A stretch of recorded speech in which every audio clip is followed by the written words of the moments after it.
आज तो वह मेरे ख्याल में 35 लाख में भी ना बढ़े, और कुछ बैंक से लोन ना ले जैसे भी।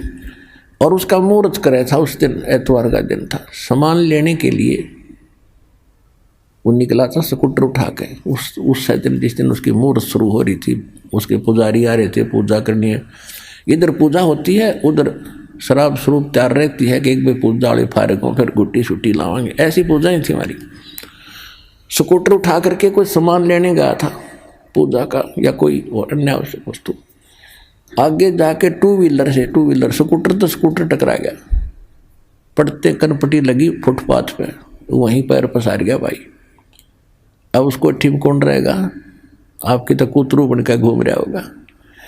तो कहने का भाव ये है कि जो ये घटनाएं घट रही हैं और भगवान क्या बता रहे हैं, ईब आपके लिए एक दृष्टि बनेगी न्यारी। तो इस नज़र को देखकर फिर आगे चलना सफर में। अब क्या बता रहे हैं परमात्मा कि असंग जन्म तना मर्त्या होगे, जीवित क्यों ना मरे रे। और 12 मद महल मठ बोरे बहुर ना दे धरे रे। जीवित एक तो ये मरना है, संसार की चोचले देख के हमने उधर नहीं देखना ना चलना, तो हम जीवित मर गए।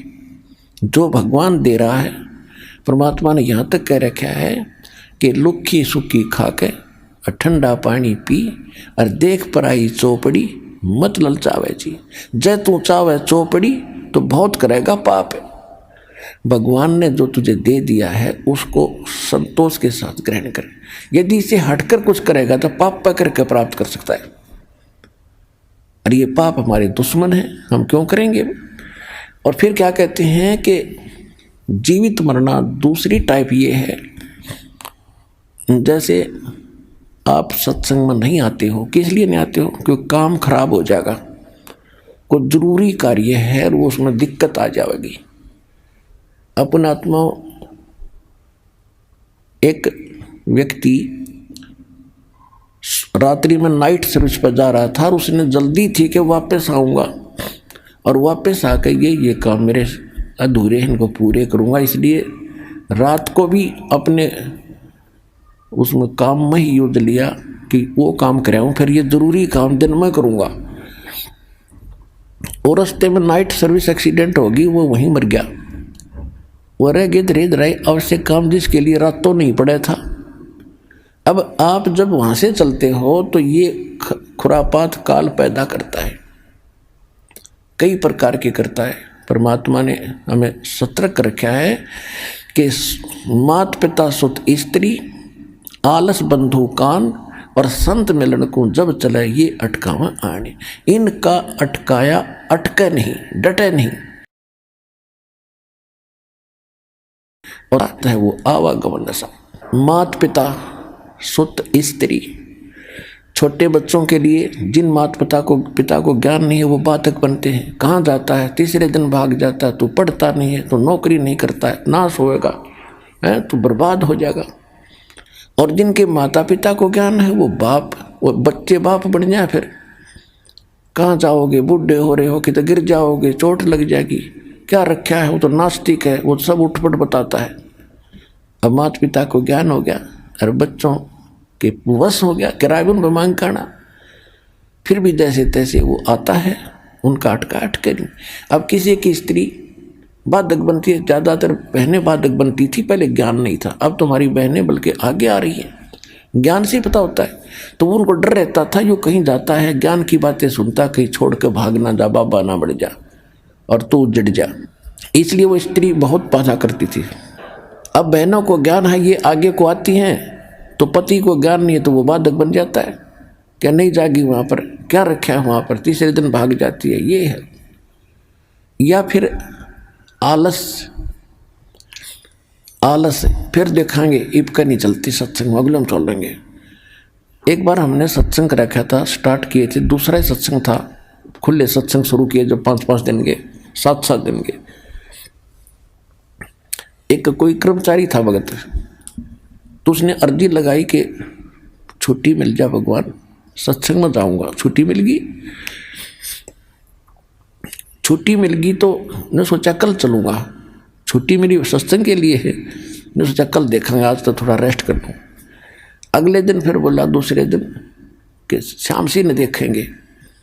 श्याम सिंह एक रिश्तेदार आ गया, बहन का पति, और उसने लेनी थी भैंस। वो बोला चल मेरा भैंस दिला के ला। अब उसने ना नहीं कर सकता, तो पहले तो गांव में दिखाई, कोई पसंद नहीं आई, फिर दूसरे गांव में, फिर तीसरे गांव, यानी 7वें दिन बिना भैंस लिए दोनों वापस आ गए। इतना सत्संग पूरा हो लिया। तो जब उसने वो ज्ञान सुना, जब ने बोला जी आलस मार गया मैंने, कहते आलस कर लिया, तो फिर देखूंगा, तड़को देखूंगा, परसों देखूंगा। तो और शाम ने भी नींद नहीं थी, कल देखूंगा, ये सोच रहा था। जब लेट से हो गया, इतना वो आ गया। और 7 दिन धक्के खाता फिरा, कि गोबर में पड़ा, कि कहीं किसी का सोया, कभी रोटी मिली ना मिली, पैदल चले। वो 7 दिन मेरे बिरान माटी में गए। 6 दिन अरे कान पकड़ दिया, सीधा आया करूँगा, ले छुट्टी मिलते बा क्या करूँगा।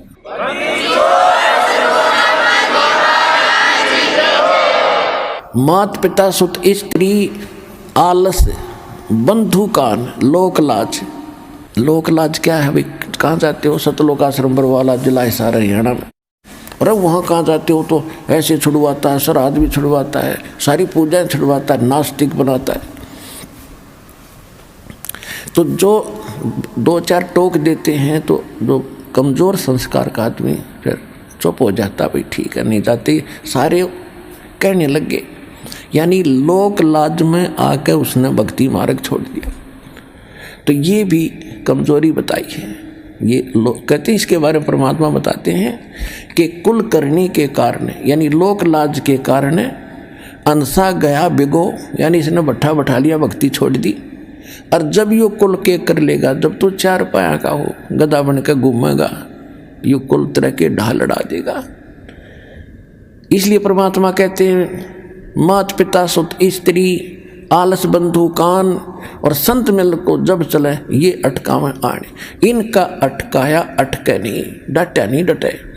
और संत मिलन को जा कह कबीर सो संत है आवागमन नशा। अब जैसे और दूसरा ये जीवित मरना है कि आप ये सोच लो,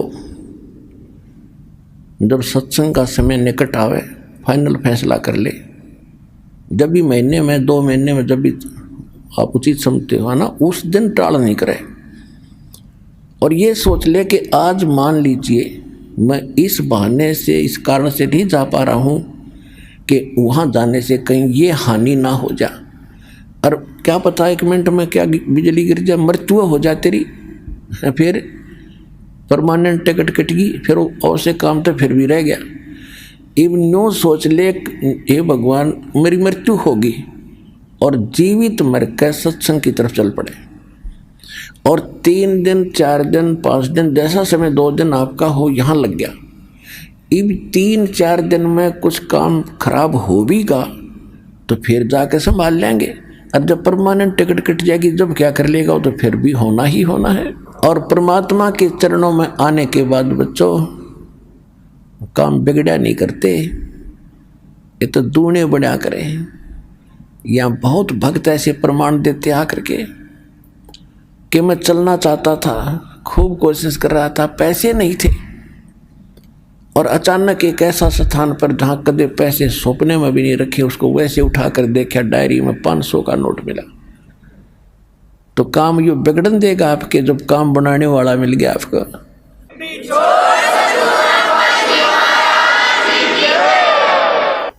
अब क्या बताते हैं, असंग जन्म तन मरत्या होगे, जीवित क्यों ना मरे रे।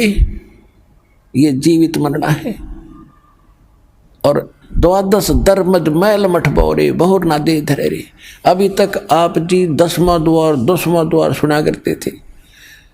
और एक यू जम्मू के अंदर रांजड़ी में मधु परमहंस नकली कबीरपंथी, इसने किताब पढ़ ली कबीर साहब की वाणी में, 11वीं खिड़की पागी, 11वां द्वार किसी को नहीं पता, मुझे पता है पता।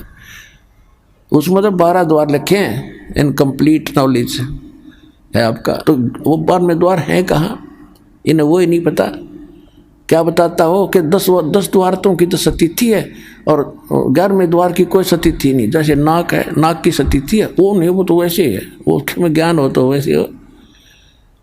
अब क्या बताया कि जैसे 21 ब्रह्मांड का जो क्षेत्र है, एक ब्रह्मांड का जो क्षेत्र है, ये 10वें द्वार पार करके इस ब्रह्मांड से पार हो जाते हैं। इसके बाद इसी काल के जाल में ही रहते हैं। 11वां द्वार है जो 21वें ब्रह्मांड को पार करेंगे काल के, और 7 संग ब्रह्मांड का अक्षेत्र शुरू हो जाएगा, अक्षर पुरुष का, वो 11वां द्वार है। और अक्षर पुरुष के अक्षेत्र से पार करके सतलोक में प्रवेश करेंगे, वो 12वां द्वार है। ता गरीबदास जी कह रहे 12 दर महल मठ बोरे, ए भोले आदमी, वो तो 12वां द्वार पार करके वो स्थान है, शाश्वत स्थान, जहाँ बोर ना दे धरे रे, जहाँ जाकर फिर जन्म मृत्यु नहीं होती। गीता अध्याय नंबर 15 के श्लोक नंबर 4 में कहा है, गीता अध्याय नंबर 18 के श्लोक नंबर 62 में कहा है। वो स्थान तो 12वां द्वार पार करके है। फिर बताते हैं, दोजक भिस्त सभी तें देखे राजपाट के रसिया, या जैसी साधना तुम कर रहे हो में दोनों मिलते हैं, स्वर्ग भी नरक भी 84 लाख योनियां भी। दोजक भिस्त सभी तें देखे राजपाट के रसिया, और 3 लोक से तृप्त नाही यो मन भोगी खसिया। इस मन की इतनी गंदी आदत है, इतना बेईमान है यो, इसको 3 लोक का राज दे देना तो भी यूनो सोचा और मिला कि तो थोड़ा सा। जैसे कोई सरपंच बन जाता है और वो मीटिंग में जाता, चेयरमैन के अधीन होता है, तो उसने ना वो नो सोचा अगली बार चेयरमैन बनो जब कोई बात पड़े। अब चेयरमैन बनने के बाद वो क्या सोचता कि एमएलए बनो जब बात बने, भाई नहीं बात बनी। एमएलए बनने के बाद उसकी टेंडेंसी ये बन जाती है वो मंत्री बनो तक मैं बात सार रस आवे, नहीं बनी बात। अब मंत्री बनने के बाद उसकी नीयत रहती है मुख्यमंत्री बनो तो चौधर पूरी हो, और मुख्यमंत्री बनने के बाद सोचा बस प्रधानमंत्री बनो, फिर देखना क्या इतना मृत्यु हो जाएगी, गधा बनेगा, फिर संतरी बनिए बड़ा कुत्ता बन के। कहते हैं सतगुरु मिले तो इच्छा मेटे पद मिल पदे समाना। ओए होए, सतगुरु मिलेगा तो ये इच्छाओं को खत्म करेगा, और पद मिल पदे समाना। जैसे आपको बताया था कि सारे असंख्य ब्रह्मांडों रूपी बाग का मालिक है कबीर भगवान, और उस बाग के मालिक का माली गरीबदास आए। उन्होंने ऐसी जड़ी बूटी हमें बताई जो उस परमात्मा के, और ये दास बना दिया नौकर उस बाग के माली का, और आप उसके पौधे हो। ऐसी जड़ी दे दी कि आपको हरे भरे रखूंगा।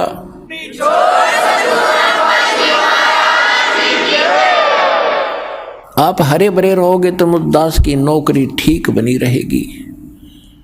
अब जैसे बाग में माली का नौकर क्या देखता है, उसको इंस्ट्रक्शन होती है माली की तरफ से कि ऐसे पेड़ बाहर फैलता है, उसको साइडों से काट दे ताकि फले फूले सीधा चले। तो आपके अंदर जो बेमतलब की इच्छाएं हैं इस ज्ञान से ऐसे काट दी जाएंगी, नहीं सीधे चलो, बकवास छोड़ दो। सतगुरु मिले तो इच्छा मेटे पद मिल पदे समाना, और चल हंसा उस लोक पठाऊं जो आदि अमर स्थान। ओए होए, आदि अमर शाश्वतम स्थान है कि सतगुरु मिलेंगे तो ये सब इच्छाएं खत्म करेगा। सबसे पहला काम ये होगा। और फिर पद मिल पदे समाना, यहाँ देखो ये सुख संवेद है, ये तत्व ज्ञान है, इसके गजब के गुण रहस्य जो कैसे समझ सकते हैं अज्ञानी। पद, यहाँ पद मिल पदे समाना, पद इसके 2 पद हैं और 2 अर्थ हैं। एक तो पद्धति होती है, पद्धति way of worship, method of worship, उसको पद बोलते हैं, पद्धति। एक है गीता अध्याय नंबर 15 के श्लोक नंबर 4 में कहा है कि तत्वदर्शी संत की प्राप्ति के उपरांत परमेश्वर के उस परम पद की खोज करनी चाहिए, जहां जाने के बाद साधक लौटकर फिर कभी संसार में जन्म मृत्यु में नहीं आते, वो पद। तो यहाँ इस अमरवाणी का ये अर्थ बनता है कि सतगुरु मिले तो इच्छा मेटे पद मिल पदे समाना। यह पद माने पद्धति, भक्ति की श्रेष्ठ विधि, तू पेंडा पंथ पकड़ वो मार्ग जब मिल जाएगा, सही भक्ति पद मिलेगा आपको, पद्धति, तो उससे वो पद मिलेगा, उस पद में समा जाओगे, जहाँ उसमें पहुँच जाओगे, जहाँ जाने के बाद फिर कोई कष्ट नहीं, सुख सागर प्राप्त होगा, फिर मृत्यु नहीं, दोबारा नहीं आना पड़ता। सतगुरु मिले तो इच्छा मिटे, पद मिल पदे समाना, और चल हंसा उस लोक पठाऊं, जो आदि अमर अस्थाना। वहां क्या सुख है? चार मुक्ति जहां चंपी करती माया होरी दासी। अब हम चार मुक्ति सुना करते थे, वो चार मुक्ति स्वर्ग में होगी, महास्वर्ग में होगी, वहां खत्म हुआ, वो समय पूरा हुआ, फिर नरक में वो कहाँ गई? मुक्ति खत्म हुई, वो तो उनका समय निर्धारित है। और कहते हो वहाँ सदा तेरे चरणों में पड़े रहेंगे, वो सुख है। चार मुक्ति जहाँ चंपी करती माया होरी दासी, दास गरीब अब पद पर से, वो मिले राम अविनाशी। ओए होए होए,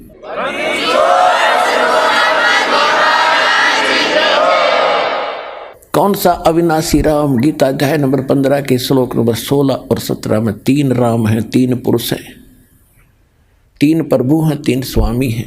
सरपुरुष, अक्षर पुरुष। सरपुरुष भी नाशवान, अक्षर पुरुष की स्थिति एज आपको बता दी, और ये भी बता दिया कि एती उम्र बुलंद मरेगा अंतरे। क्यों? क्योंकि सतगुरु मिले ना लगे न कान वो संतरे। ओए होए, एती उम्र बुलंद मरेगा अंतरे, सतगुरु लगे न कान न भेंटे वो संतरे। तो यहां क्या बता रहे हैं? सरपुरुष और अक्षर पुरुष ये दोनों, इनकी ये नासवान स्वयं लिखा उसमें, और जितने इनके अंतर्गत प्राणी वो भी जन्म मृत्यु के अंदर है। उत्तम पुरुषत्व अन्य परमात्मा इति उद्धारते, ये लोग term अविषय विभर्ति, वो है अव्यय ईश्वर है। अव्यय माने अविनाशी, वास्तव में विनाशी। यहाँ बता रहे हैं कि चार मुक्ति जहाँ चंपी करती माया होरी दासी, दास गरीब अभय पद पर से, वहाँ वो मिले राम अविनाशी। तो उसकी विधि इस दास के पास है, शीघ्र से शीघ्र ग्रहण करो, मर्यादा से भक्ति करो, अपना कल्याण करवाओ। बोलो सतगुरुदेव।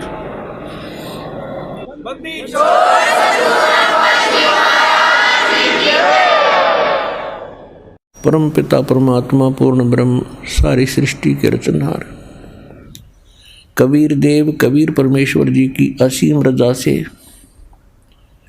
आप सभी पुण्यात्माएं परमात्मा की अमर कथा सुनने के लिए उपस्थित हुए। जिन प्राणियों के ऊपर परमेश्वर की मेहर भरी नज़र होती है,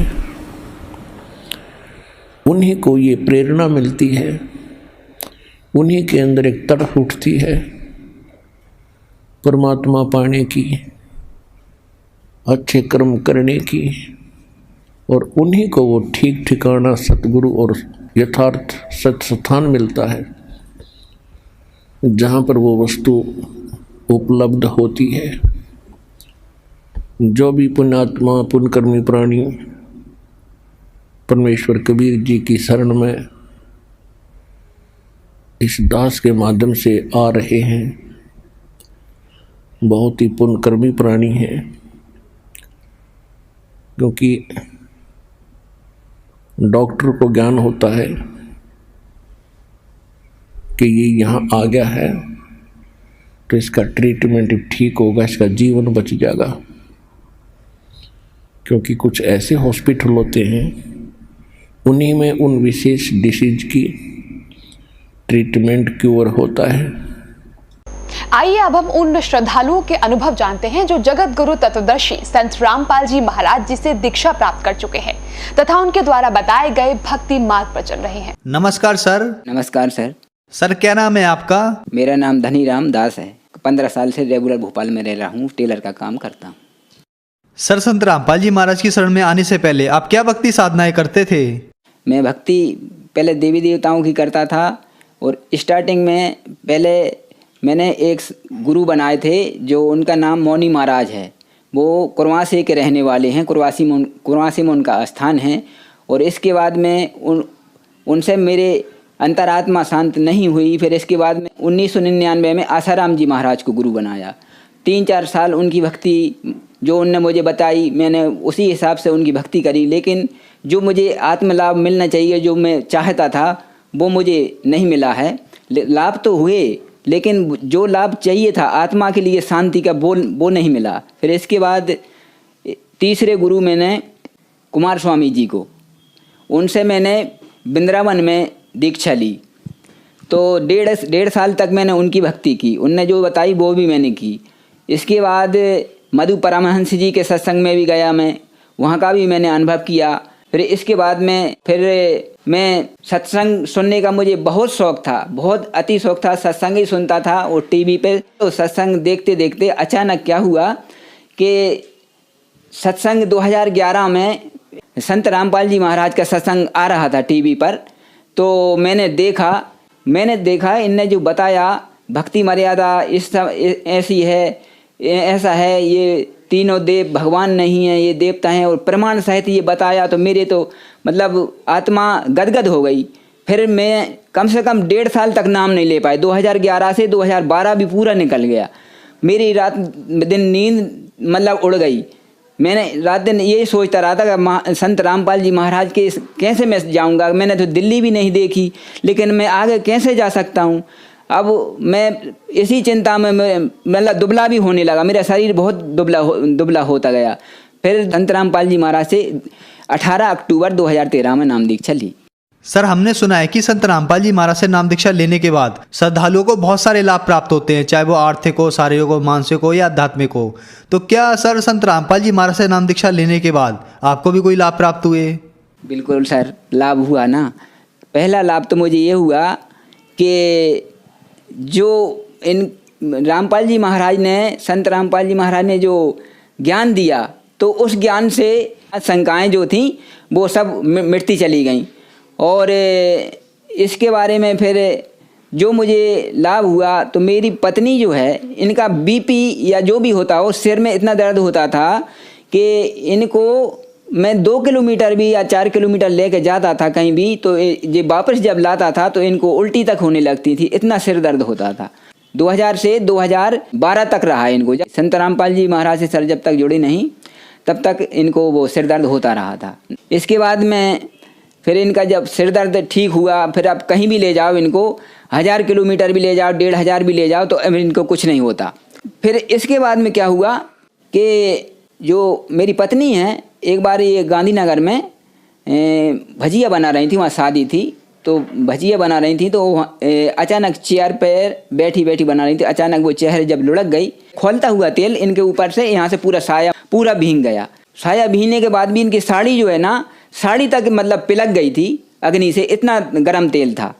तो इनका एक छींटा भी नहीं आया, शरीर पर बिल्कुल कुछ भी नहीं हुआ इनको। और जो देखने वाले थे वो बोलने लगे कि वो तो जल गई, मतलब घबरा गए जो देखने वाले थे वहाँ। तो ये 1 मिनट में, 1 सेकंड में खड़ी हो गई और मतलब बोलने लगी, मुझे कुछ नहीं हुआ, आप घबराओ मत, कुछ नहीं हुआ। संत रामपाल जी की कृपा से वो मेरी पत्नी जो बिल्कुल बच गई, बार बच गई। अब इसके बाद में क्या हुआ कि मेरा एक जो बच्चा है बड़ा वाला, उसको मतलब कई महीना से 2-4 महीना हो गए थे, उसको कहीं धंधा पानी कुछ नहीं मिल रहा था। फिर हमारे मन में आया कि अब आश्रम जाना पड़ेगा संत रामपाल जी के, और वहाँ जाकर अर्जी लगाएंगे तभी मतलब कुछ हो सकता है। तो हम तो जाते ही रहते थे वैसे, महीने 2 महीने में, 3 महीने में। तो मेरी पत्नी भी साथ में थी, हम दोनों गए वहाँ। और वहाँ जा कर के हमने जैसे दंडवत किया, वो मन ही मन में प्रार्थना की कि हमारे बच्चा 2-3 महीने से फिर रहा है, उसको धंधा पानी नहीं हो रहा है।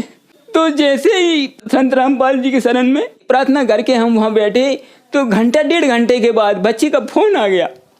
तो सर जब फ़ोन आया तो बच्चा मुझसे बोलता है कि पापा मुझे जहाँ पर मैं पहले नौकरी करता था वहीं फिर से मुझे उस सेठ ने बुला लिया है। तो मैंने धन्य किया है संत रामपाल जी महाराज, आपकी कृपा से आने से ही मैंने जैसे दंडवत किया वो करके बैठा, वो तुरंत आपने सुन ली परमात्मा। तो संत रामपाल जी की बहुत बड़ी ये कृपा हुई उसकी। आज भी वो वहीं नौकरी कर रहा है मेरा बच्चा। अच्छा, इसके बाद फिर क्या हुआ कि अब जब से नाम लिया है कोई हमारे घर में बीमार भी नहीं होता, हम सब बढ़िया रहते हैं। और मम्मी पापा हमारे जो थे, फिर मैंने उनको भी बोला कि पापा मम्मी आप भी नाम ले लो, मतलब नाम लेने से क्या होता है कि 70-80 साल की आपकी उम्र हो गई हैं, गुरुजी जो बताते हैं संत रामपाल जी महाराज, उस हिसाब से मुझे ज्ञान हो गया था। तो मैं उनको बोलने लगा कि आप नाम ले लो तो मतलब आपका कल्याण हो जाएगा। तो पापा तो नाम लेने के लिए तैयार हो गए, तो पापा ने नाम ले लिया, पापा आ गए हमारे साथ में, तो पापा को हमने नाम दिला दिया। आज वो हमारे पापा स्वस्थ होकर के आज भी, जो कि अब कोई भी उनको देखकर ये कह सकता है कि ये मतलब 2 साल में 4 साल में जाने वाले थे ऊपर। संत रामपाल जी महाराज की कृपा से पापा आज भी जो भक्ति करते हैं जो उनको दी है, तो आज वो बिल्कुल स्वस्थ हैं। संत रामपाल जी महाराज से दीक्षा लेने से पहले हम मतलब जो है कि मैं ही अकेला कमाता था और परेशानी थी, मतलब ऐसे ज़्यादा मतलब कुछ नहीं रहता था, उतना ही करते थे उतना ही खाते थे। अब आज जब संत रामपाल जी महाराज से नाम लिया, इसके बाद में अब धीरे धीरे स्थिति ऐसी हो गई कि अब हम बहुत बढ़िया अच्छे तरीके से हम धंधा पानी सब कुछ बढ़िया चल रहा है। आज की स्थिति बिल्कुल ठीक है, वो बढ़िया रह रहे हैं। मेरा बच्चा जो है मोबाइल का काम करता है, तो मोबाइल का काम करता है तो वो उसका जाना आना प्रतिदिन बीमा कुंज में रहता है, तो बाइक से चलता है वो। तो एक दिन क्या हुआ, तो बाइक से ऐसे ही चल रहा था, तो SR2 जो लाल बस रहती है वो बीच रोड पे फंस गया अचानक। कैसे ही वो घबरा करके उसने जब सामने बस देखी तो घबरा के उसने दोनों हाथ छोड़ दिए। जब दोनों हाथ छोड़ दिए वो घबरा गया कि अब तो मैं चला गया, मैं बच नहीं सकता, मतलब तो घबरा गया। तो क्या हुआ कि पता नहीं चला उसको कि बस कब निकल गई और एक साइड में गाड़ी पड़ी, एक साइड में वो पड़ा, और ना तो गाड़ी का कुछ हुआ ना उसके कुछ कोई खरोंच नहीं आई। संत रामपाल जी महाराज की इतनी कृपा। तो वो बच्चा भी आज कहता है कि मैं बच कैसे गया। हम जानते हैं कि संत रामपाल जी की ही कृपा है ये, उनका बार बार मैं धन्यवाद करता हूँ कि उनकी ही कृपा से वो बच्चा बचा है, और उनकी कृपा से मेरी पत्नी उस गर्म तेल से जो बच गई उसको कुछ भी नहीं हुआ, और उनकी ही कृपा से संत रामपाल जी महाराज की कृपा से ही आज मेरे बच्चे की नौकरी आज भी लगा हुआ है। तो हमारा सब कुछ ठीक चल रहा है। सर, संत रामपाल जी महाराज से नाम दीक्षा लेने के बाद आपको बहुत सारे लाभ प्राप्त हुए, तो जो श्रद्धालु आज आपको देख रहे हैं आप उन्हें क्या संदेश देना चाहेंगे? उनके लिए यही कहना चाहूँगा कि मैंने भी उनकी भक्ति की है इन संतों की, लेकिन वो पूर्ण लाभ नहीं हो सकता जो संत रामपाल जी महाराज से हो सकता है। जो संत रामपाल जी महाराज जो ज्ञान देते हैं, जो भक्ति बताते हैं, जो मंत्र दीक्षा देते हैं, उस हिसाब से पूर्ण संतुष्टि आत्मा को मिलती है, जो मिलना चाहिए। जो आत्मा चाहती है वो ही शांति आत्मा को मिलती है, वरना इन गुरुओं से नहीं मिल सकती। धन्यवाद सर। धन्यवाद सर।